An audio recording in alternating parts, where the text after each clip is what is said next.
بسم الله الرحمن الرحيم. الحاقة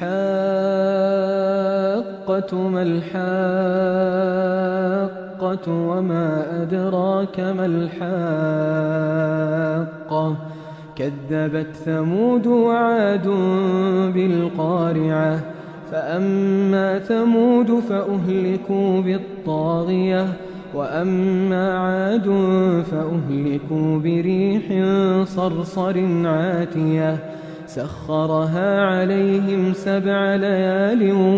و8 أيام حسوما فترى القوم فيها صرعى كأنهم أعجاز نخل خاوية فهل ترى لهم من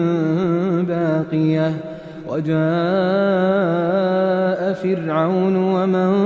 قبله والمؤتفكات بالخاطئة فعصوا رسول ربهم فأخذهم أخذة رابية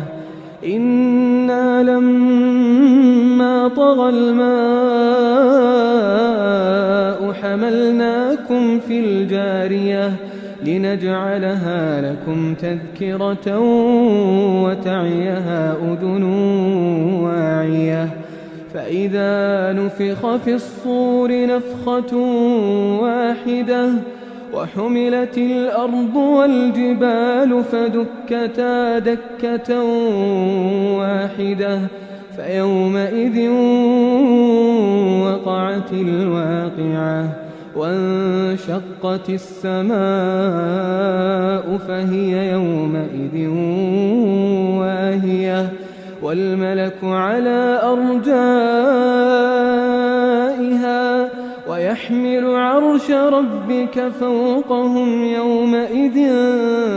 8 يومئذ تعرضون لا تخفى منكم خافية فأما من أوتي كتابه بيمينه فيقول هاؤم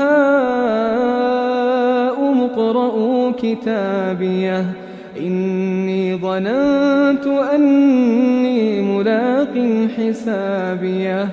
فهو في عيشة راضية في جنة عالية قطوفها دانية كلوا واشربوا هنيئا بما أسلفتم في الأيام الخالية وأما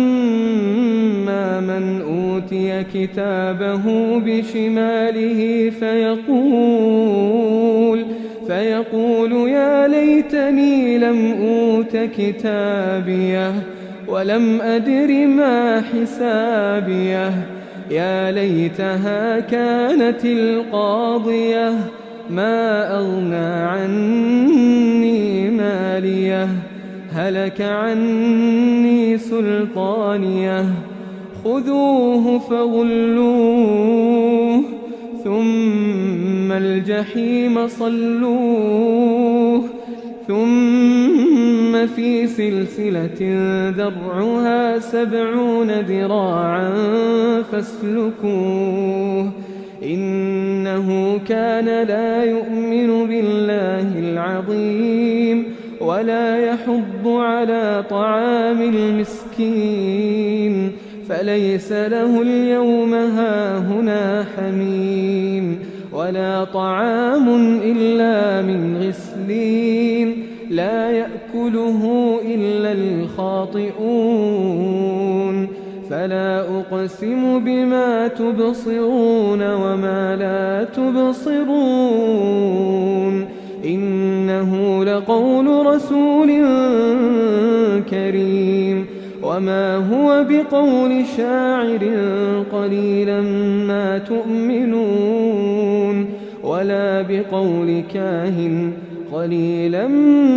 ما تذكرون تنزيل من رب العالمين ولو تقول علينا بعض الأقاويل لأخذنا منه باليمين ثم لقطعنا منه الوتين فما منكم من أحد عنه حاجزين وإنه لتذكرة للمتقين وإنا لنعلم أن منكم مكذبين وإنه لحسرة على الكافرين وإنه لحق اليقين فسبح باسم ربك العظيم.